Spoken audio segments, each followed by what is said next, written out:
नमस्कार दोस्तों। देखिए मित्रों, आज हम पढ़ने वाले हैं प्रजामंडल आंदोलन। इसे आगे पढ़ेंगे डिटेल में। और इससे जो पहले वीडियो बनाया था, जो क्लास हुई थी हमारी, उसमें आपको प्रजामंडल सारे याद करवाए थे शॉर्ट ट्रिक के माध्यम से। उनके सन कैसे याद करने हैं और कहाँ का कौन सा व्यक्ति था, कौन सा नेता था, उसके बारे में आपको याद करवाए हैं।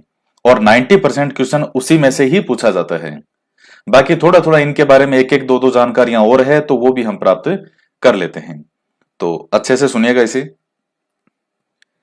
तो लास्ट क्लास में आपको पूरा डिटेल में मैंने समझा दिया था। शुरू में 15-20 मिनट की जो क्लास थी पहले, लास्ट क्लास में जो प्रजामंडल की थी, उसमें आपको यही समझाया था कि आखिर प्रजामंडलों की स्थापना क्यों हुई थी। पूरा सब कुछ बता दिया था, इतिहास में कहां से क्या हुआ, कैसे प्रजामंडल बने।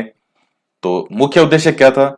रियासतों में उत्तरदायी शासन की स्थापना करना। 1927 में अखिल भारतीय देशी राज्य लोक परिषद की स्थापना होती है बंबई में। यह क्वेश्चन देखिए कई बार पूछा भी गया है कि अखिल भारतीय देशी राज्य लोक परिषद का पहला अधिवेशन कहाँ हुआ था। तो जब स्थापना बंबई में हुई तो पहला अधिवेशन भी इसका बंबई में ही हुआ था। कब हुआ था? 1927 में। एक दीवान होते हैं, दीवान बहादुर रामचंद्र राव, तो उनकी अध्यक्षता के अंदर यह पहला अधिवेशन होता है। तो यह भी उसी प्रकार से था। यहां मुख्य उद्देश्य इसका यही था कि जो रियासतें हैं, देशी रियासतें हैं, वो अपने यहां उत्तरदायी शासन की स्थापना करें, ज्यादा से ज्यादा लोगों की भागीदारी को सुनिश्चित करें। उसके बाद देखिए 1938 में कांग्रेस का हरिपुरा अधिवेशन आता है। और यह हरिपुरा है कहां पे? यह गुजरात में है। यहां सुभाष चंद्र बोस ने इसकी अध्यक्षता की थी। रियासतों में उत्तरदायी शासन की स्थापना के लिए प्रजामंडलों के निर्माण के लिए आह्वान किया गया। तो ये चीजें मैंने आपको सारी समझा दी थी लास्ट क्लास में। तो अब हम पढ़ते हैं मेवाड़ प्रजामंडल। देखिए इसकी स्थापना का श्रेय किसको जाता है? माणिक्यलाल वर्मा को जाता है। आपको जो मैंने याद करवाया था उसमें भी ये बताया कि माणिक्यलाल वर्मा जो है, इनके प्रयासों से मेवाड़ प्रजामंडल की स्थापना हुई। और ये कब होती है? 24 अप्रैल 1938 को। 1938 तो आपको याद ही है। इसके साथ में 24 अप्रैल भी आपको याद करना है। ये कभी कभी परीक्षा के अंदर वो पूछ लेता है। एक दो बार उसने मंथ पूछा हुआ है, डेट वेट तो नहीं पूछी, या पूछी भी होगी, लेकिन अप्रैल तो उसने पूछ रखा है। जनवरी 1938, फरवरी 1938, मार्च 1938 और अप्रैल 1938। तो कौन सा हो जाएगा? अप्रैल 1938 में। और किसके प्रयासों से? माणिक्यलाल वर्मा। ये महामंत्री बनते हैं जब इसकी स्थापना होती है प्रजामंडल की। अध्यक्ष कौन थे इसके? बलवंत सिंह मेहता। और उपाध्यक्ष हैं भूरेलाल भैया। अब ये क्वेश्चन आपके लिए महत्वपूर्ण है। उसने मान लीजिए अगर एग्जाम में क्वेश्चन वो कैसे पूछेगा, अगर उसने ये पूछा कि मेवाड़ प्रजामंडल की स्थापना किसके द्वारा की जाती है या किसके प्रयासों से होती है, तो राइट उत्तर क्या होगा? माणिक्यलाल वर्मा। अगर वो आपसे यह पूछता है कि मेवाड़ प्रजामंडल की जब स्थापना हुई तो उसका अध्यक्ष कौन बना था, पहला अध्यक्ष कौन बना, तो बलवंत सिंह मेहता। उपाध्यक्ष कौन बना, तो भूरेलाल भैया। तो ये आप ध्यान में रखना। और इस तरह से ऑप्शन दोनों एक साथ में नहीं आएंगे कि उसने जैसे ये क्वेश्चन पूछा कि किसने स्थापना की, तो क्या माणिक्यलाल वर्मा भी दे दिया और बलवंत सिंह मेहता भी दे दिया।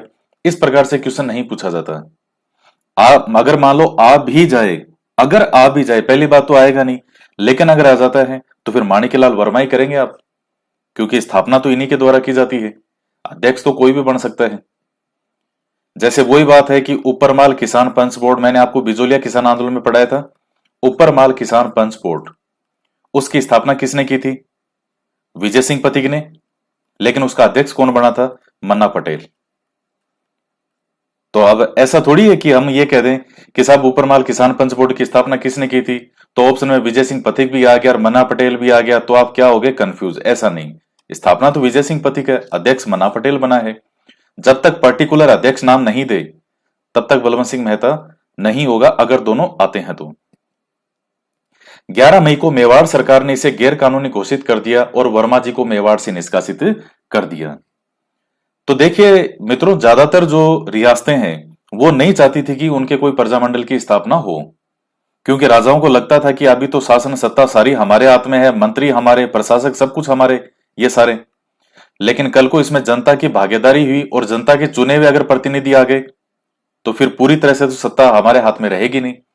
कहीं ना कहीं ये कुछ आशंकाएं थी और कोई भी अपना राजपाट आसानी से नहीं देना चाहता था। आगे हम राजस्थान का एकीकरण पढ़ेंगे, उसमें मैं आपको बताऊंगा कि कितनी ही रियासतें ऐसी है जो कुछ राजस्थान में नहीं मिलना चाहती थी और कुछ भारत में ही नहीं मिलना चाहती थी। कुछ ऐसे थे वो पूरी तरह स्वतंत्र रहना चाहते थे, साहब बस हम तो स्वतंत्र रहेंगे, हम तो किसी में नहीं मिलेंगे। अब वो बांसवाड़ा के आपको एक एकीकरण पढ़ाऊंगा, वहां एक शासक शासक आएगा चंद्रवीर सिंह।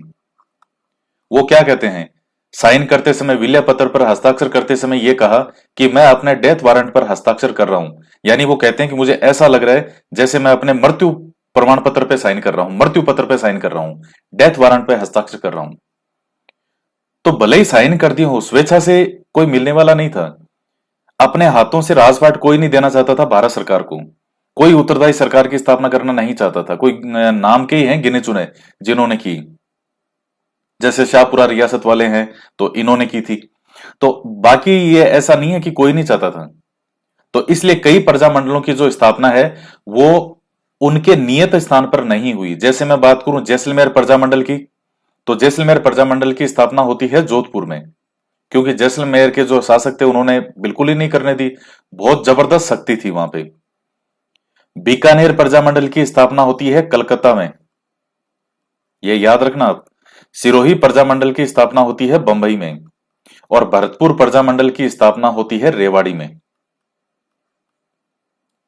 तो ये पॉइंट है, बीकानेर प्रजामंडल की कलकत्ता, जैसलमेर प्रजामंडल की स्थापना जोधपुर में, सिरोही प्रजामंडल की स्थापना बंबई में, और भरतपुर प्रजामंडल की स्थापना होती है रेवाड़ी में।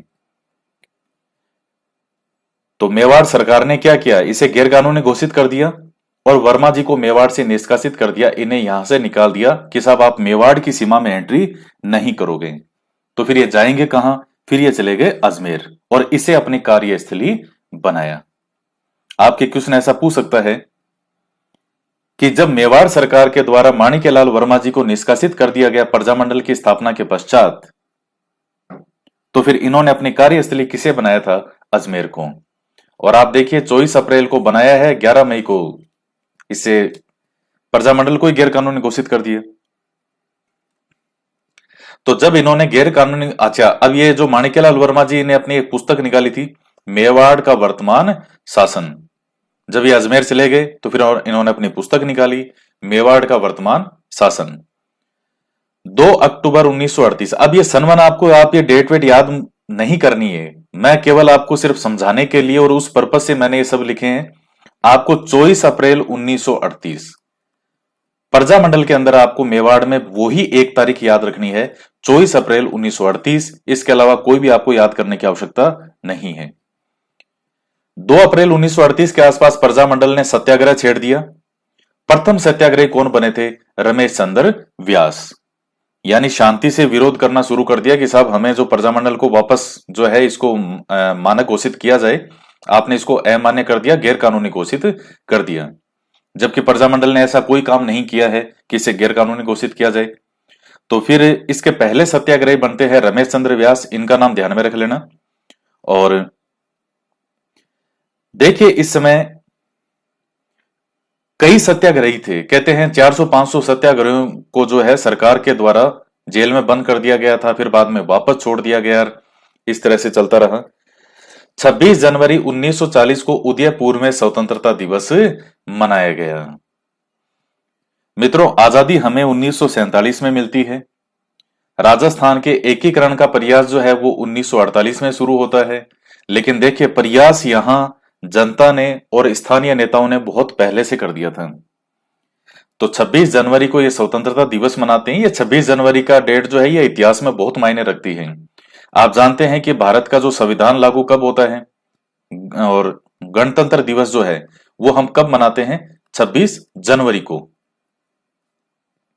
तो उसका कारण है, पहली बार 26 जनवरी 1930 को स्वतंत्रता दिवस मनाया गया था, पूरी तरह से पूर्ण स्वराज, पूरी तरह से स्वतंत्रता दिवस की सब हम आज से स्वतंत्र हैं 26 जनवरी 1930 को। पंडित जवाहरलाल नेहरू के समय देखिएगा 1929 में लाहौर में अधिवेशन हुआ था और वहां ये सबने सर्वमत से यह प्रस्ताव पास किया कि हम 26 जनवरी को जो है वो क्या मनाएंगे, क्या मनाएंगे, स्वतंत्रता दिवस मनाएंगे, पूर्ण स्वराज, पूरी तरह से स्वतंत्रता दिवस। तो वहां 26 जनवरी 1930 को लाहौर में जो ये रावी नदी के तट के किनारे ये पहली बार झंडा फहराया गया था, 26 जनवरी 1930। तो इसलिए ये 26 जनवरी की डेट का ऐतिहासिक महत्व है। और यही कारण है कि जब हमारा संविधान पूरा हुआ था तो 26 नवंबर 1949 ईस्वी को हमारा संविधान पूरा हो जाता है। लेकिन उसके बावजूद भी केवल कुछ एक आर्टिकल थे जो उस टाइम लागू किए, जो कोई बहुत ज्यादा जरूर थे। बाकी हमारा संविधान लागू कब माना जाता है? 26 जनवरी को। और इसलिए 26 जनवरी को हम गणतंत्र दिवस के रूप में मनाते हैं। तो ये 26 जनवरी की डेट आई कहां से? इससे। तो यहां 26 जनवरी की डेट सबको ध्यान तो थी, तो इन्होंने उदयपुर में क्या मना लिया स्वतंत्रता दिवस 1940 में। पहली बार कब झंडा फहराया गया? पूर्ण स्वराज पूरी तरह से स्वतंत्रता दिवस कब मनाया गया? 1930 26 जनवरी। इसके बाद में देखिएगा 22 फरवरी 1941 को भूपाल सिंह जी के जन्म दिवस के अवसर पर मेवाड़ प्रजामंडल से प्रतिबंध हटा लिया गया। ये कोई आपको याद नहीं करना है, मैं केवल आपको बस चीजें बता रहा हूं। हैप्पी बर्थडे था भूपाल सिंह जी का उस दिन। और देखिए भूपाल सिंह जी जो हैं थोड़े अपाहिज थे। ऐसा क्वेश्चन हालांकि सामान्यतः नहीं आता, लेकिन आप ध्यान में रखना जब रियासतों का एकीकरण वगैरह होगा हम पढ़ेंगे तो उसमें एक फैक्ट आ जाता है कि जो जितने भी राजपूताना के शासक थे उस समय 19 रियासतों के, तो उनमें एकमात्र शासक जो कि थोड़े अपाहिज थे वो थे भूपाल सिंह जी, मेवाड़ के महाराणा। तो इनका हैप्पी बर्थडे था और हैप्पी बर्थडे की खुशी में इन्होंने कहा जाओ भाई तुम्हारे प्रजामंडल से हम प्रतिबंध हटा लेते हैं। तो 22 फरवरी 1941 को प्रतिबंध हटाया गया। बना कब था? 24 अप्रैल 1938 को। लगभग 3 साल निकल गए। अब 25-26 नवंबर 1941 यानी 25 और 26 नवंबर 2 दिन मेवाड़ प्रजामंडल का प्रथम अधिवेशन होता है। कहां पर? उदयपुर में। अब जाकर के इसका प्रथम अधिवेशन होगा। अध्यक्षता किसने की? माणिक्यलाल वर्मा जी ने। और चूंकि मेवाड़ प्रजामंडल है तो उद्घाटन जो है वो नेशनल लेवल के जो लीडर होते हैं वो करते हैं, जेबी कृपलानी जी। और यहां एक खादी प्रदर्शनी भी लगती है, उसका उद्घाटन किया जाता है विजय लक्ष्मी पंडित के द्वारा। तो ये नेशनल लेवल के नेता थे सभी। तो ये पॉइंट आप ध्यान में रख लेना, ये आपके लिए महत्वपूर्ण है। क्या? कि मेवाड़ प्रजामंडल का प्रथम अधिवेशन कहां होता है? उदयपुर में। कब हुआ? यह बहुत महत्वपूर्ण है। 25-26 नवंबर 1941, 2 दिन चलता है ये। अध्यक्षता किसने की थी? माणिक्यलाल वर्मा। उद्घाटन किसने किया था? जेबी कृपलानी जी के द्वारा। कई बार क्या है, साथ ही लिख देते हैं बच्चे, कई बार क्या हो जाते हैं कंफ्यूज कि सर उद्घाटन जेबी कृपलानी ने किया था या विजय लक्ष्मी पंडित ने किया था। तो आप देखिए साथ साथ आए थे, साथ साथ नेता थे। तो पर्टिकुलर मेवाड़ प्रजामंडल का उद्घाटन जेबी कृपलानी जी हैं और एक खादी प्रदर्शनी भी लगती है वहां, उसका उद्घाटन करती है विजय लक्ष्मी पंडित। लेकिन यहां ये शामिल सब हुए थे, जेबी कृपलानी जी और विजय लक्ष्मी पंडित, ये इनमें शामिल हुए थे। 1942 में भारत छोड़ो आंदोलन में मेवाड़ प्रजामंडल ने भाग लिया तो सभी नेताओं को गिरफ्तार कर लिया गया। इसके बाद है कि वर्मा जी की पत्नी नारायणी देवी वर्मा व पुत्री सुशीला भी जेल गई इस आंदोलन के दौरान। यह आपसे प्रश्न पूछ लिया जा सकता है कि नारायणी देवी वर्मा किस जो है नेता थे उनकी पत्नी थी। ये कई बार पूछ लेता है महिलाओं में से। तो नारायणी देवी वर्मा नाम है इनका, जो माणिक्यलाल वर्मा जी की पत्नी है। फिर से एक बहुत महत्वपूर्ण पॉइंट आता है, 31 दिसंबर 1945 से 1 जनवरी 1946 यानी फिर से 2 दिन अखिल भारतीय देशी राज्य लोक परिषद, जिसकी मैंने स्थापना आपको बताई थी 1927 में, उसका 7वां अधिवेशन जो है वो कहां होता है? उदयपुर में होता है। और उसकी अध्यक्षता किसने की थी? पंडित जवाहरलाल नेहरू ने। भूरेलाल भैया जो है ये एक लीडर, जो इसमें मैंने आपको बताया था कि मेवाड़ प्रजामंडल के उस टाइम उपाध्यक्ष कौन थे? भूरेलाल भैया। तो इनको सराड़ा किले में नजरबंद किया गया था। मेवाड़ का काला पानी कहा जाता था सराड़ा किले को। तो आप ये पॉइंट ध्यान में रख लेना, रखो तो, कि मेवाड़ का काला पानी किसे कहा जाता है? सराड़ा किले को कहा जाता है। भूरेलाल भैया को इसके अंदर नजरबंद रखा गया था। क्वेश्चन आपसे यह पूछा जाएगा कि 31 दिसंबर 1945 से 1 जनवरी 1946। अब ये कई बार प्रश्न आ जाता है कि अखिल भारतीय देशी राज्य लोक परिषद जो परिषद का अधिवेशन उदयपुर में कब हुआ था? तो अब इसमें कई कंफ्यूज हो जाते हैं कि सर 45 है 46 है। तो शुरुआत तो 45 से है, 31 दिसंबर लास्ट डेट थी उस 45 की, और 46 की पहली डेट 1 जनवरी। तो 31 दिसंबर से 1 जनवरी यानी 45-46। और यह अधिवेशन वैसे इस अखिल भारतीय देशी राज्य लोक परिषद का कौन सा अधिवेशन था ये? तो ये 7वां अधिवेशन था। ये संपन्न यहां होता है। अध्यक्षता किसने की थी? नेशनल लेवल के लीडर होंगे। जब संस्था भी नेशनल लेवल की है तो अध्यक्षता भी नेशनल लेवल के लीडर करेंगे, पंडित जवाहरलाल नेहरू। और ये भूरेलाल भैया का याद रखो तो रख लेना। और ये है कहां पर प्रॉपर? हालांकि मेवाड़ का काला पानी तो कहते हैं किसको? सरड़ा किला। ये क्वेश्चन पूछा भी गया है पहले। ये है कहां पर सरड़ा किला जो है? ये उदयपुर में है। इसके बाद है कि महाराणा ने के एम मुंशी को अपना संवैधानिक सलाहकार नियुक्त किया। बाद में महाराणा धीरे धीरे मानने लग जाते हैं, कई चीजें और आती है, काफी चीजें हैं। मेन मेन पॉइंट यही है कि जो कन्हैयालाल माणिकलाल मुंशी, तो जो के एम मुंशी का पूरा नाम है कन्हैयालाल माणिकलाल मुंशी, इन्हें अपना संवैधानिक सलाहकार नियुक्त करते हैं और नया संविधान बन जाता है। किसके द्वारा? महाराणा के द्वारा नियुक्त किया गया। और 23 मई 1947 को प्रताप जयंती के अवसर पर इसे लागू किया गया। उस दिन वो जो होती है विक्रम संवत टाइप से, उस टाइप से कोई तारीख होगी प्रताप जयंती की। और प्रजामंडल ने इसे जन विरोधी बताया। ये देखिए, दरअसल ये जो संविधान लागू किया गया था, ये एक प्रकार से जनता के लिए उत्तरदायी जैसा, इसमें कोई ऐसा सिस्टम नहीं था। हालांकि इन्होंने ये के एम मुंशी को अपना संवैधानिक सलाहकार भी नियुक्त किया, नया संविधान भी बनाया और इसको लागू भी किया। लेकिन चूंकि प्रजामंडल जो है ये इसे जन विरोधी बता करके इसका विरोध करता है, क्योंकि इसमें उत्तरदायित्व जैसा कुछ नहीं था। जो भी उत्तरदायी वगैरह चीजें बनाएगी वो मेवाड़ के शासक के प्रति ही बनाएगी। तो जो जनता है उसके लिए कुछ इसमें ऐसा था ही नहीं। और जब नहीं था तो फिर प्रजामंडल इसे जन विरोधी बताकर इसका फिर विरोध करेगा।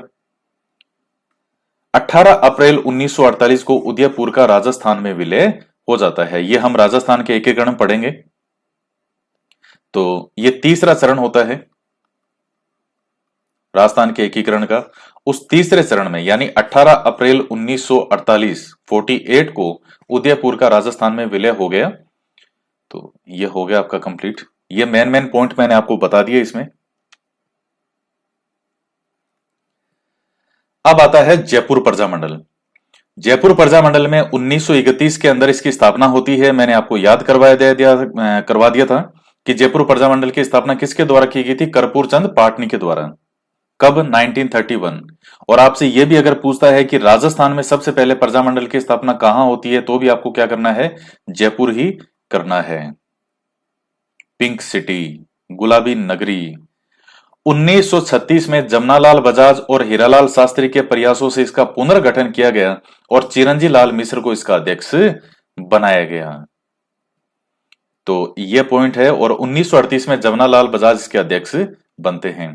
इसमें पूछे जाने वाले क्वेश्चनों में सबसे ज्यादा ये 3 पूछे जाते हैं। क्या? 1931 में कर्पूर चंद पाटनी ने जयपुर प्रजामंडल की स्थापना की थी, लेकिन इसके बाद में कोई ऐसा ये फलो फूलो वाला सा स्थिति नहीं थी कि ये ज्यादा इसने खूब कार्य कर पाया। ये 36 में जब पुनर्गठन होगा इसका, जमनालाल बजाज और हीरालाल शास्त्री जैसे लीडर आएंगे यहां पे, तब यहां से अब ये एक्टिवेट होगा। और अब जैसे मान लीजिए आपने कोई नई सिम ली, वो थोड़े दिन तो चली, फिर आपने उसको रिचार्ज नहीं करवाया। आपने कहा कौन फालतू पैसा लगाए, कौन रिचार्ज करे। तो कुछ समय बाद में आपके घर में किसी और ने ये कहा, जैसे मान लो आपकी लुगाई ने आपको कहा, आपकी वाइफ ने आपको कहा, सुनो जी। आपने कहा हाँ जी बोलो। कहा आपके पास एक सिम पड़ी है? कहाँ है? कहा आप काम में तो लेते नहीं। कहा नहीं, बंदी पड़ी है। ऐसा करो मुझे दे दो, मेरे काम आ जाएगी, मैं इसको रिचार्ज करवा लूंगी। कहा ठीक है। आपने उसको सिम दे दी। तो ये और उसने एक्टिवेट करवा लिया और अब उसने यूट्यूब पे कोर्स वगैरह ले लिया और पढ़ाई करनी शुरू कर दी। तो अब सही मायने में उस सिम का क्या हो रहा है? प्रयोग हो रहा है। अब वो एक्टिवेट है, उस सिम का क्या हो गया? पुनर्गठन हो गया। अब वो निरंतर कार्य कर रही है। बस यही चीज है। बण 1931 में गया था, लेकिन थोड़ा सा सुसुप्त अवस्था में चला गया। लेकिन अब लीडर आएंगे साहब खतरनाक, जमनालाल बजाज और हीरालाल शास्त्री। पुनर्गठन किया। पहला अध्यक्ष किसको बनाया? चिरंजी लाल मिश्र को। और 1938 में इसके अध्यक्ष कौन बनते हैं? जमनालाल बजाज। देखिए मित्रों, ज्यादातर जो बड़े लीडर होते थे, आप एक चीज नोटिस करना, जो भी बड़े बड़े लीडर हुए हैं वो खुद अध्यक्ष नहीं बनते थे। वो इस चीज को नजरअंदाज ही करते थे कि हम मेन पोस्ट पे नहीं बैठे, क्योंकि एक तो मेन पोस्ट पे बैठ जाएंगे तो उनके काम ज्यादा बढ़ जाएगा, अध्यक्ष जो बनेगा उसको काम उसी चीज का करना पड़ेगा, तो वो ज्यादा अपना कार्य क्षेत्र, जो उनका विशाल कार्य क्षेत्र है, वो चीजें नहीं कर पाएंगे। और दूसरा, अध्यक्ष जो होता था वो डायरेक्ट नजर में रहता था कि साहब ये अध्यक्ष है। अब जैसे मान लीजिए हमारे जितने भी शासक हैं, युद्ध करते थे हमारे यहाँ के, राजस्थान के, वो खुद साफ साफ दिखते थे साहब, हाथी पे बैठते थे ज्यादातर, और वो दुश्मन सेना को साफ दिखते थे कि ये देखो हाथी पे बैठा है, ये राजा है, तो वो टारगेट इजिली होता था। और तो उसी प्रकार से ये चीज है कि जो अध्यक्ष बनता है वो डायरेक्ट टारगेट होता था कि साहब कौन है, ये अध्यक्ष है। विजय सिंह पथिक ने ऊपरमाल किसान पंच बोर्ड की स्थापना की, लेकिन खुद उसके अध्यक्ष नहीं बने थे, मन्ना पटेल को उसका अध्यक्ष बनाया। आप देखिए मेवाड़ प्रजामंडल में किसके किन्होंने स्थापना की, माणिकलाल वर्मा मेन लीडर है, लेकिन अध्यक्ष किसको बनाया, बलवंत सिंह मेहता को, बलवंत राय मेहता जो है वो। और यहां भी आप देख लीजिए, यहां जो है ये जमनालाल बजाज और हीरालाल शास्त्री हैं, जो इतने बड़े बड़े लीडर हैं, इन्होंने स्थापना की, इसका क्या किया, दोबारा पुनर्गठन किया। अध्यक्ष किसको बनाया, चिरंजी लाल मिश्र को। फिर आगे तो बन जाते हैं 38 में जमनालाल बजाज, एक बार जिस समय बनाते हैं उसी समय थोड़ा ज्यादा ध्यान में रहता है। तो उस समय जयपुर के शासक कौन है, मानसिंह सेकंड है, गायत्री देवी जी के पति। प्रजामंडल द्वारा सत्याग्रह आंदोलन चलाया गया। सत्याग्रह का संचालन बलवंत सांवलराम देशपांडे, गुलाबचंद कासलीवाल, कर्पूरचंद पाटनी और दौलतमल भंडारी ने किया। श्रीमती दुर्गा देवी शर्मा के नेतृत्व में महिला सत्याग्रहियों के प्रथम जत्थे ने गिरफ्तारी दी। तो आप इनका नाम जो है वो ध्यान में रखना, श्रीमती दुर्गा देवी शर्मा, इनके नेतृत्व में महिला सत्याग्रहियों के प्रथम जत्थे ने गिरफ्तारी दी थी सत्याग्रह के दौरान। देखिए सत्याग्रह मित्रों क्या था, इसमें कोई लाठी बाटा जंग नहीं होती थी। सत्याग्रह का क्या है, महात्मा गांधी जी का जब आप सत्याग्रह पढ़ते हैं, क्या गजब सत्याग्रह है। यानी सत्य के लिए प्रयास करना, स्वयं को कष्ट पहुंचा करके और विरोधी का हृदय परिवर्तन करना। अब जैसे मान लो, आपको एक उदाहरण से समझा रहा हूं, जैसे आपकी वाइफ आपसे नाराज होगी, आपने अपनी वाइफ को कुछ कह दिया और आप उसने आपसे बात करनी बंद कर दी, तो आपने कहा चलो कोई नहीं, लेकिन अब वो आपकी वाइफ जो है, अब गलती आपकी है, लेकिन आपकी वाइफ ने क्या किया, खाना पीना बंद कर दिया, जो है बिल्कुल चुप रह रही है, आंसू ही आंसू आ रहे हैं, स्वयं को कष्ट पहुंचा रही है। तो ये चीज जो है, अब सामने वाला होगा उसका हृदय परिवर्तन हो जाएगा। कईयों का नहीं होता, कईयों का हो जाता है। तो सत्याग्रह का यह होता है कि स्वयं को कष्ट पहुंचा करके सामने वाले का हृदय परिवर्तन करना। तो सामने वाले का हृदय परिवर्तन हो जाएगा और फिर वो कहेगा सॉरी।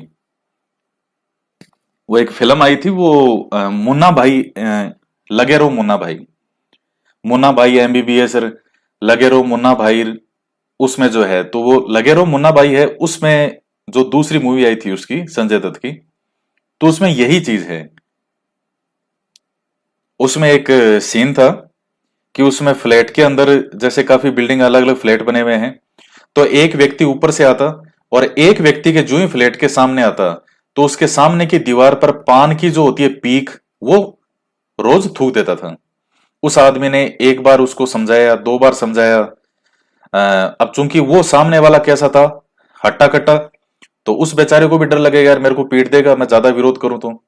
उसने मुन्ना भाई को फोन लगाया कि मुन्ना भाई ऐसी ऐसी समस्या है और कर रहा है, कि ठीक है अगली बार वो जब थूके तो उसके सामने चुपचाप उसको साफ करना। क्या मैं साफ करूं, क्या हाँ तू साफ करना। अब वो अगले दिन थूकता है, वो अपने घर से कोई लेकर आता है कपड़ा और उसको साफ करता है, उसको दिखा करके, लेकिन उसके क्या फर्क पड़ता है, हंसते हुए चला जाता है।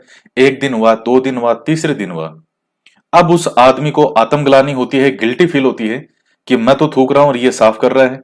उसके बाद उसने चौथे दिन आया, फिर रुक गया और कहता सॉरी। सत्याग्रह बहुत खतरनाक चीज है, बहुत जबरदस्त चीज है। ये गांधी जी ने जो चीजें चलाई थी, ये हर किसी के बस की बात है भी नहीं, क्योंकि इसमें एक चीज होती है पेशेंस, ये रखना पड़ता है, धैर्य रखना पड़ता है। वो खैर अलग चीज है, वो गांधी जी के अंदर पूरा डिटेल में आता है, पूरा सत्याग्रह। और गांधी जी को ढंग से तो वही समझ सकता है जो खुद गांधी जी को पढ़े, उनकी किताबें पढ़े।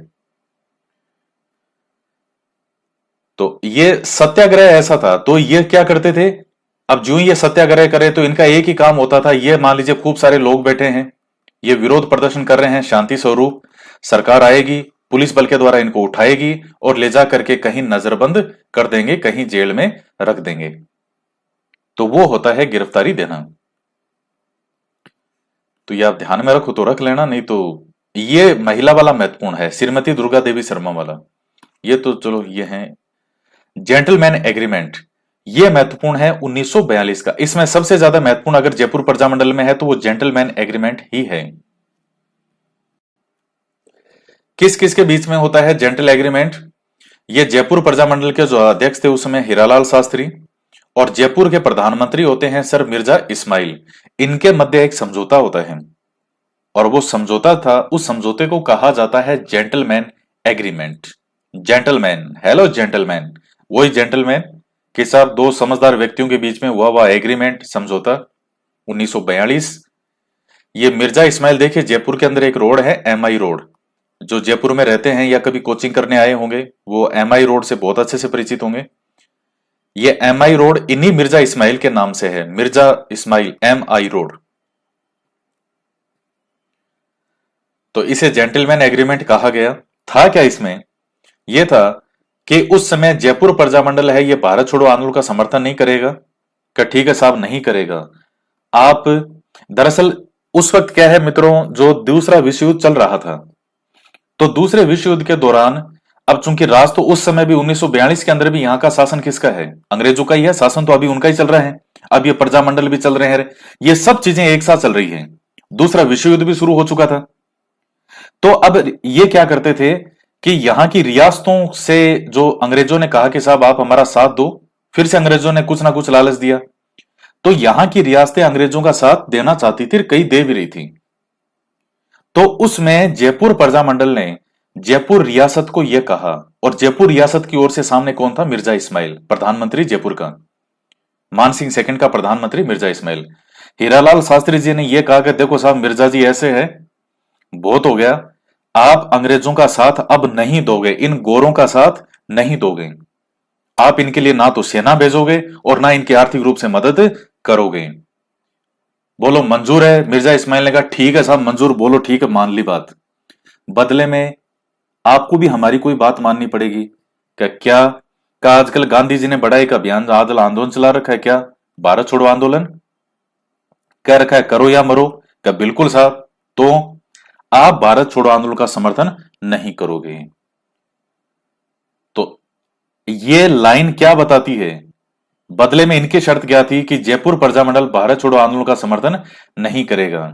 मतलब यह है कि यहां की रियासतें समझ गई थी कि साहब राजपाट अब ज्यादा दिन नहीं है, ये लोकतंत्र आएगा और पूरी तरह से अधिकार जो है एक सरकार हो जाएगी, लोकतंत्र होगी और जनता ही मालिक बन जाएगी।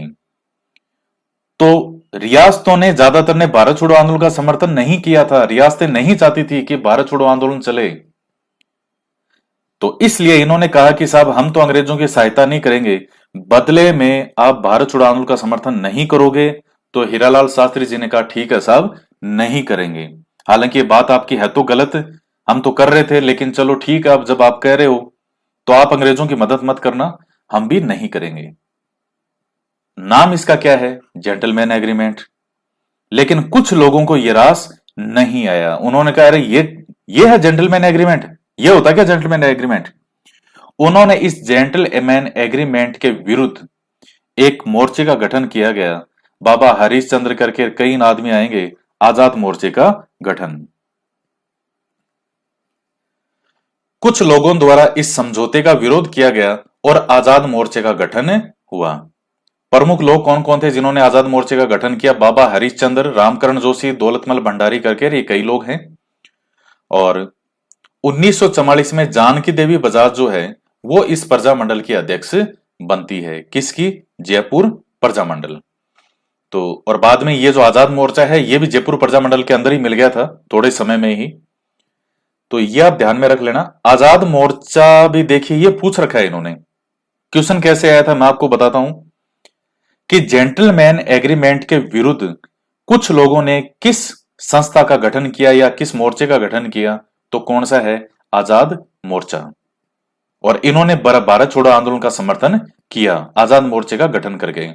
अब इसमें आपसे नाम भी पूछता है, वो सबसे प्रमुख नाम वेरी वेरी मोस्ट है, वो बाबा हरिश्चंद्र का है। ये घोट लेना अच्छे से।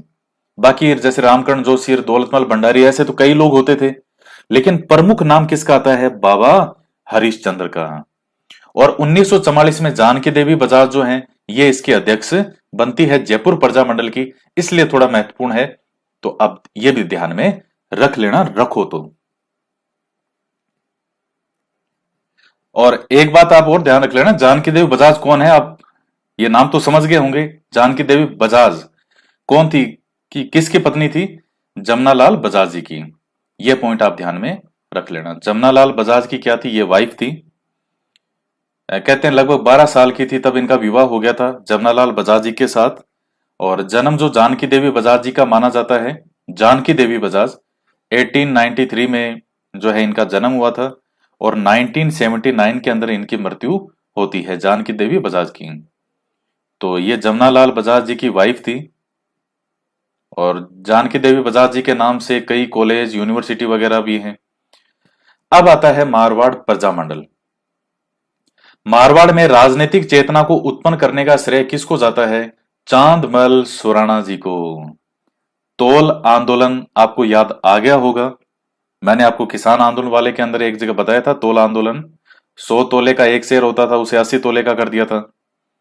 तो वो सफल 1920-21 में जो एक तोल आंदोलन हुआ था, तो वो चांदमल सुराणा जी को जाता है। ये शुरू के नेताओं में से हैं। 1920 के अंदर मारवाड़ सेवा संघ की स्थापना की जाती है। चांदमल सुराणा जी, जयनारायण व्यास इत्यादि के द्वारा मिलकर के स्थापना की गई। अध्यक्ष किसको बनाया था? दुर्गा शंकर को। फिर देख लो, मैंने क्या बताया था कि जितने भी महत्वपूर्ण नेता हैं, किसी भी संस्था का निर्माण करते थे, गठन करते थे, खुद उसके अध्यक्ष नहीं बनते थे। बड़े बड़े जो नेता थे, क्योंकि अध्यक्ष को ज्यादातर टारगेट किया जाता था, उनको पता रहता था अध्यक्ष कौन है, अच्छा सब यही काम होगा इसका, तो अध्यक्ष किसी को और को बना देते थे। कर्ता धर्ता सब यही होते थे, चांदमल सुराणा जी, जयनारायण व्यास जी, सब यही थे कर्ता धर्ता। और प्लस से जो अध्यक्ष बनने के बाद में काम बहुत होते हैं, जिम्मेदारियां अलग होती है, तो फिर व्यक्ति स्वतंत्र रूप से कार्य नहीं कर सकता। तो 1920 के अंदर मारवाड़ सेवा संघ की स्थापना होती है चांदमल सुराणा और जयनारायण व्यास द्वारा। मारवाड़ सेवा संघ की स्थापना। मित्रों, मैं मारवाड़ जो जोधपुर है, वहां पर मैं जो है कोर्स के लिए कई बार पढ़ाने के लिए गया हुआ हूं, और जोधपुर मुझे बहुत अच्छा लगा। लोग भी बहुत अच्छे हैं वहां पर। काफी मीठी बोली, जोधपुर की जो बोली है वो बहुत मीठी है। और वहां का वो मिर्ची बड़ा जो है, क्या मिर्ची बड़ा ही है, मिर्ची बड़ा, मावा कचौरी। अब अपने को शौक तो है ही खाने का, बढ़िया बढ़िया चीज हो तो फिर मिर्ची बड़ा, मावा कचौरी, एक वो माखणिया लस्सी। मान मनवार में देखिए विद्यार्थी यहाँ खुद ही मान मनवार कर देते हैं। मेरा बीच में जैसे क्लास के बाद में बाहर जाते हैं, जैसे जयपुर से बाहर जाते हैं तो 10-10 घंटे क्लास होती है वह, तो बीच में जैसे ब्रेक हुआ तो एक विद्यार्थी खुद ही वो माखणिया लस्सी लेके आया। मैंने कहा ये क्या है? सर ये लस्सी है। मैंने कहा लेके कौन है? कहा सर मैं लेके आया हूं। तो एक विद्यार्थी जब ऐसे करता है तो ये तो प्रेम, मन का प्रेम है ये तो माखणिया लस्सी लाया था, तो बड़ी मिठास होती है उसमें। तो ये चीज है। तो मारवाड़ भी बड़ा जबरदस्त है। चांदमल सुराणा जी, जयनारायण व्यास जी, इनके द्वारा मारवाड़ सेवा संघ की स्थापना की गई थी 1920 में। अध्यक्ष कौन होते हैं? दुर्गा शंकर। 1921 में एक प्रकार से पुनर्गठन समझ लो इसका, इसका नाम बदल करके मारवाड़ हितकारिणी सभा कर दिया गया। जैसे मान लीजिए अब ये सरकार जो है वो नहीं चाहती थी, मारवाड़ सरकार, कि साहब इस तरह से ये संघ ये बने, ये इनकी कोई इस तरह से स्थापना हो, तो ये क्या करते थे? अमान्य घोषित कर देते थे। तो अमान्य करते थे, ये कहते थे ठीक है साहब कोई संस्था है ही नहीं, और पुनर्गठन करके थोड़े दिनों में नए नाम से आ जाती। तो ये चीज जो है ये आप ध्यान में रख लेना। इसका नाम बदल करके मारवाड़ हितकारिणी सभा कर दिया गया था, मारवाड़ सेवा संघ का, 1921 में। 1929 में जयनारायण व्यास ने मारवाड़ राज्य लोक परिषद की स्थापना की। तो ये और रख लेना, एक और फैक्ट है, जयनारायण व्यास जी हैं, इन्होंने मारवाड़ राज्य लोक परिषद की स्थापना की थी। देखिए उद्देश्य सबके सेम है, सबके वही उद्देश्य हैं कि उत्तरदायी शासन की स्थापना हो, जनता को अधिकार मिले, जनता के चुने हुए नेता वहां तक पहुंचे, शासक स्वयं प्रयास करें। लेकिन स्वयं शासक क्यों प्रयास करेगा? तो क्योंकि जब जनता के चुने हुए नेता आएंगे तो फिर मांग भी किसकी मानी जाएगी? जनता की मानी जाएगी। तो 1929 में मारवाड़ राज्य लोक परिषद की स्थापना की। व्यास जी की पुस्तकों को प्रकाशित किया गया। व्यास जी की कई पुस्तकें थी, पत्र, समाचार पत्र वगैरह भी थे, पीपर कई आते हैं। तो ये मारवाड़ की अवस्था और पोपाबाई की पोल, ये दोनों किसके द्वारा प्रकाशित था? व्यास जी के द्वारा। ये इनकी किताबें थी, मारवाड़ की अवस्था और पोपाबाई की पोल।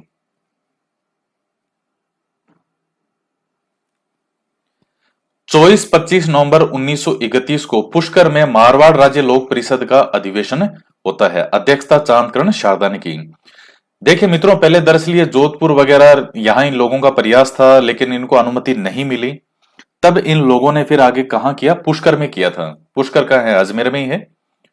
तो पुष्कर के अंदर 1931, ये फैक्ट आपके लिए महत्वपूर्ण है, वेरी वेरी मोस्ट में आता है कि मारवाड़ राज्य लोक परिषद का जो अधिवेशन है वो कब 1931 में होता है। कहां हुआ? पुष्कर में। अध्यक्षता किसने की थी? चांदकर्ण शारदा। तो ये पॉइंट आप ध्यान में रख लेना इसका। सम्मेलन में कस्तूरबा गांधी और काका कालेलकर तथा मणिलाल कोठारी उपस्थित थे। तो मित्रों, यहां भी बड़े बड़े लोग आए। मैंने आपको मेवाड़ प्रजामंडल का जो बताया था अधिवेशन, उसमें भी बड़े बड़े लोग आए थे। जेबी कृपलानी, विजय लक्ष्मी पंडित, इंटरनेशनल लीडर, केवल नेशनल नहीं, इंटरनेशनल लीडर थे वो। और यहां भी इतने बड़े बड़े लोग आते हैं इस सम्मेलन में, पुष्कर वाले में। कस्तूरबा गांधी, काका कालेलकर, ये नाम मुझे बड़ा अच्छा लगता है, काका कालेलकर। कई नाम मेरे फेवरेट हैं, बप्पा ठक्कर बप्पा, यहां काका कालेलकर बोलते हैं तो नाम में भी वजन है। तो सम्मेलन में कस्तूरबा गांधी, काका कालेलकर और मणिलाल कोठारी उपस्थित थे। 1931 में व्यास जी ने मारवाड़ यूथ लीग की स्थापना की। तो ये और ध्यान में रख लेना, 1931 में जयनारायण व्यास जी ने मारवाड़ यूथ लीग की स्थापना की। हालांकि ऐसी चीजें देखिए इतनी आपसे नहीं पूछता है। मैं तो आपको आरएस के लेवल का, कॉलेज लेक्चर के वहां तक का लेवल का पढ़ा रहा हूं। ये सब चीजें आरएस के बैच में पढ़ाई जाती है। इतना डिटेल के अंदर भी, कोचिंग संस्थान के अंदर भी, इतना ऑफलाइन के अंदर इतनी चीजें नहीं बताई जाती। वहां केवल ज्यादातर जो ऑफलाइन में हम पढ़ाते हैं वो यही है, वो याद करवा देते हैं जो लास्ट क्लास का वीडियो था। ऑफलाइन में वही पढ़ाते हैं, उतना ही बताते हैं, और 90% उतना ही पूछता है वो। अब ये तो ठीक है, आपको यहाँ पढ़ा रहे हैं तो दिल खोल के पढ़ा रहे हैं, इसलिए यहां बता रहे हैं। एक गणेशी लाल उस्ताद है, इन्होंने गरीबों की आवाज करके पुस्तक लिखी थी। ऐसा कहते हैं कि ये पहले मारवाड़ सरकार में ही थे, लेकिन बाद में इन्होंने कोई इस्तीफा दे दिया, इनका साथ दिया लोगों का। तो इन्होंने एक किताब लिखी थी, गरीबों की आवाज। किसने लिखी? गणेशी लाल उस्ताद। ये उस्ताद तो देखिए जो लोग हैं, इन्होंने प्रेम से इनको कहा था उस्ताद। उस्ताद मतलब बॉस को कहते हैं, अपने जिसको कहते हैं कि बॉस, यस बॉस। तो ये लोगों ने कहा था, कोई इनका नाम नहीं था गणेशी लाल उस्ताद, क्योंकि उस्ताद नाम थोड़ा सा आपको मुस्लिम सा लगेगा। इनका नाम गणेशी लाल, फिर भोले वाले बच्चे कंफ्यूज होते हैं, सर ऐसे कैसे? तो ये लोगों ने प्यार से कहा था। जैसे सरदार वल्लभ भाई पटेल है तो कोई सरदार थोड़ी थे, उनको तो सरदार की उपाधि दी गई थी। तो वही चीज है। 1932 में जोधपुर में स्वाधीनता दिवस मनाया गया। छगनलाल चौपासनी वाला ने तिरंगा झंडा लहराया। तो ये सब जोधपुर के लीडर हैं, नेता हैं। 1934 में जोधपुर प्रजामंडल की स्थापना होती है। यही आपके काम की चीज है, यही आपसे पूछता है। तो आप एक चीज समझ जाओ कि 1920 से ही यहां के जो लीडर हैं, चांदमल सुराणा जी, उन्होंने प्रयास करना शुरू कर दिया था। 20 के बाद में 30 निकल गया, 34 आ गया, लगभग 1919 के आसपास से शुरू हो गए थे सभी। 15 साल तो सीधे के सीधे कई संस्थाओं का निर्माण कर दिया था इन्होंने। तो मारवाड़ के अंदर देख लीजिए आप, कितना मतलब इतने इतने अच्छे अच्छे लीडर हुए हमारे, इतने अच्छे नेता हुए हैं जिन्होंने पूरा जीवन अपना समर्पण कर दिया। ये कितनी बार जेल गए, कितनी बार इनको, आप देख लीजिए, यही देख लीजिए, व्यास जी के जोधपुर घुसने पर ही रियासत ने पाबंदी लगा दी कि बड़े आए प्रजामंडल की स्थापना करने वाले। तो आगे की बात आगे पढ़ेंगे। तो जोधपुर प्रजामंडल की स्थापना की किसके प्रयासों से? वही जयनारायण व्यास, चांदमल सुराणा, चांदकर्ण शारदार, अभ्यमल जैन, यही लीडर थे सभी, इनके द्वारा ही की गई थी स्थापना। लेकिन पहला अध्यक्ष भंवरलाल सराफ। फिर आ गई ये बात प्रजामंडल की स्थापना हो चाहे कोई संस्था की, खुद अध्यक्ष नहीं बनते थे। तो यहां अध्यक्ष कौन है? भंवरलाल सराफ है, याद रख लेना। व्यास जी के जोधपुर घुसने पर जो रियासत ने क्या लगा दी? पाबंदी लगा दी। और उस वक्त जोधपुर का प्रधानमंत्री यह था डोनाल्ड फील्ड। तो कहते हैं कि महाराजा जो गंगा सिंह जी हैं बीकानेर के, ये काफी न्यायप्रिय शासक माने जाते थे। हालांकि इनके भी वहां काफी विरोध वगैरह हुआ था बीकानेर में। बीकानेर षड्यंत्र केस के नाम से एक आती है घटनाक्रम। तो गंगा सिंह जी ने डोनाल्ड फील्ड को एक पत्र लिखा था, बड़ा प्यारा पत्र था वो। उस पत्र में ये लिखते हैं कि साहब कल को भविष्य के अंदर जो है यही लोग होंगे कि हमारे विपक्ष के अंदर भी जो है, चाहे वो आपका विरोध कर रहे हो, लेकिन ये ऐसे लोग हैं जो सदियों में कभी कभी जन्म लेते हैं। आप चाहे इनसे प्रसन्न हो या ना हो, लेकिन इनकी निष्ठा पर कोई सवाल नहीं उठा सकता। ये लाइनें थी उनकी, महाराजा गंगा सिंह जी की। तो मेरी आपसे विनती है कि आप इन चीजों को दरकिनार करते हुए उन्हें रियासत में वापस आने की अनुमति दें, क्योंकि भविष्य में जब ये रियासतें नहीं रहेगी, देखिए गंगा सिंह जी को पता था कि अब रियासतें ज्यादा समय नहीं है। क्या लिखा उन्होंने कि जब भविष्य में ये रियासतें नहीं रहेगी, ये राजपाट नहीं रहेगा, तो ये सत्ता इन्हीं लोगों के हाथ में जाने वाली है। इसलिए हमारे सामने योग्य व्यक्तियों का रहना बहुत जरूरी है, चाहे हम उन्हें नापसंद करते हो और चाहे वो हमारे विरुद्ध काम कर रहे हो। लेकिन ऐसे लोगों की निष्ठा पर कोई सवाल नहीं उठा सकता कि ये अपने काम के प्रति ईमानदार हैं या नहीं है। ये बिल्कुल ईमानदार हैं और इनको वापस आने की अनुमति दी जाए। तो महाराजा गंगा सिंह जी के पत्र का असर होता है। डोनाल्ड फील कहता है कि ओके सर, सॉरी, मैं वापस इनको बुलवा लेता हूं। तो ये पॉइंट आप ध्यान में रख लेना। इसके बाद में देखिए 19 जून 1942 को जेल में भूख हड़ताल कर रहे बाल मुकुंद बिस्सा की जो है मृत्यु हो जाती है। इन्हें राजस्थान का जतिन दास कहते हैं। जतिन दास जी जो है ये दरअसल भगत सिंह के समय और उनके समय की बात है। वो जेल के अंदर खाना बहुत बेकार मिलता था और भी कई शिकायतें थी, उसको लेकर के भूख हड़ताल की थी। और जतिन दास जी की भूख हड़ताल करते हुए कई दिन तक भूख हड़ताल करते हैं, फिर इनकी मृत्यु हो जाती है। तो वही घटनाक्रम यहां होता है। अब ये भारत छोड़ो आंदोलन के बाद की चीजें हैं। देखिए जो ये बाद की क्या, ये उससे पहले की घटना है 19 जून 1942। तो इस समय जो है ये जेल में भूख हड़ताल वगैरह कर रहे होते हैं। इनको नजरबंद कर देते हैं, वहां की कई शिकायतें करते हैं, उसके खिलाफ ये जो कई चीजें होती है। तो वही भूख हड़ताल करते हुए इनकी मृत्यु हो जाती है। इसके बाद में देखिए एक घटनाक्रम आता है 1936 में का कृष्णा दिवस।